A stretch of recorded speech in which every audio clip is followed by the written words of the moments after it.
Be aware, and at the time, more importantly, to take action. Well, this is a sacred area. This is kind of like sacred ground. Very Filmmaker, documentary filmmaker, but I also work in ceremony and prayer and community building. I have a lot of concerns about the environment, but I also have a lot of concerns about the conflicts that are happening all over the world. Latin America, South America, Iraq, Middle East, over in Burma, Thailand. And I came here today to support this prayer for peace, this ceremony for peace. I came over here to join people and to bring our Eagle staff here and our instruments of prayer, devotion, love, and healing. And we sang some songs and shared some thoughts and some feelings. And I was really honored to be a part of this today. So I'm real thankful that I could be here and support the Peace Pagoda and the activities that Jun Sung put together. And it was really nice to see the response of people, the many people that came out and that were with us. So I feel real good about that. I believe that prayer is really powerful. I believe that prayer has a very deep and far-reaching vibration that affects the wind, the sun, the moon, the earth, the water. I believe that every time people come together to pray, that it has a profound impact on the balance, the rhythm, and the flow of the universe. I believe that God, creation, the holy ones, all the elements, the natural elements, listen to what is being said. That's why we are very careful about what we say and sing in these ceremonies, in these circles. And again, I'm just starting out, I'm just learning, you know. I've been going to ceremony for about 25 years, but I'm still learning to pray, still learning the miracle and the power of prayer every time I come to gatherings like this. And I know that other people in other parts of the world are feeling and hearing and sensing what's happening over here. You know, I know that there's monasteries, I know that there's temples, I know that there's someone in a jungle, someone on a mountain, that we're all praying together at the same time. We may not even know about each other, but those prayers are crossing one another, are joining one another, and they're building a rhythm, they're building a strong feeling, a strong energy. And I believe that that is what's going to help us. I think that many Native people see things that are happening in the world, and they read the signs. You know, the waters are being polluted, contaminated, the air is being polluted. People are being affected by the air they breathe, the water they drink, the food they eat. There's all kinds of things happening with tornadoes and hurricanes, cyclones, floods.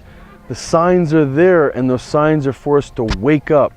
The signs are there for us to take notice. The signs are there for us to be aware and to be careful in the direction we're moving.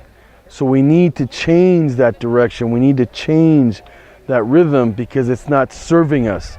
A lot of Native people see this time as a cycle of purification, as a time to get ready, as a time to be aware, and as a time, more importantly, to take action. That's what we're being told right now, to wake up and take notice, be aware, see what's going on around you. And so we can avoid the wars, we can avoid contaminating our water, our air, contaminating our food if we take notice of what we're doing to it, how we're treating it. So that's what's important. And I think that people are starting to get the message, you know, to take care of the space they live in and all of the ecosystem, the environment that makes up their particular community, neighborhood, village, town, state, nation, world. First of all, my wife, her name is Kayara Ni, Moonlight on the Water, Turtle Clan. And my name is Yojo Kwaluni. The nation that we're representing is the Mohawk and the Taino. We're known as the Mohawk by the English-speaking people and Iroquois by the French, but we call ourselves Kanyangahagas, which is the people of the Flint. Also, we call ourselves the Haudenosaunee, the people of the Great League of Peace, or the Iroquois Confederacy, people of the Longhouse. As Mohawk people, we have three main clans, the clans of the Bear, the clans of the Wolf, and the clans of the Turtle. Those are the large families of the Mohawk Nation. We have several communities scattered throughout upstate New York, Quebec, and Ontario, and some even as far out as thousands of miles from here in British Columbia, known as the Michael's Paul's Band, who used to work for the Hudson Bay Company and were recruited for fur trapping at the time. So they settled out there, and we have at least a dozen Native American Mohawk communities that exist. The particular community which I come from is known as Akwesasne, land where the partridge drums its wings. It's a community of about 15,000 enrolled, and they live on the international border of New York State, Quebec, and Ontario.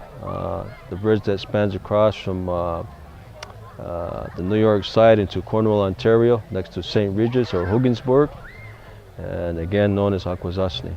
This is a sacred area. This is kind of like sacred ground for our people, and we recognize this area here, in particular with the Haudenosaunee, the Haudenosaunee, the Mohawk people, because of what it represents. You know, to us it represents high honor and integrity. You know, not so much pride, but tradition. You know, and respect for environment and earth and relationships with human beings and environmental consciousness. You know, so many things encompassed in the circle of what happens here in the Peace Pagoda. You know, is very similar to the teachings of the traditional people of the Mohawk and the Taino, the indigenous people in general. You know, we come here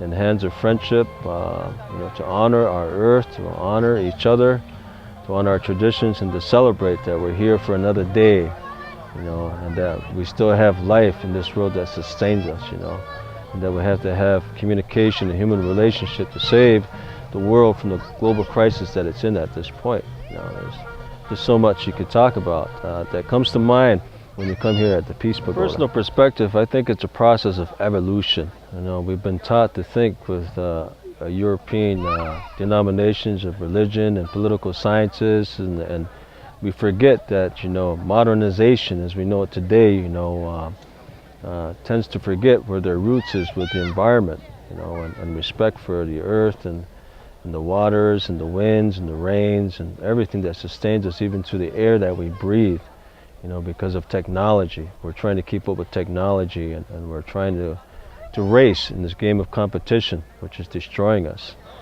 And you know, I think it's a time now where when we speak about evolution, that we have to look back at the roots of the indigenous people and how they survived here for thousands and thousands of years in perfect harmony and tranquility, you know, with the land and the manifestations that have given birth to this world. You know, I think there is a great understanding and a great teaching, a great compassion, even to this day, for those who still understand the traditional messages, the original messages that was given to our Indian people, indigenous people.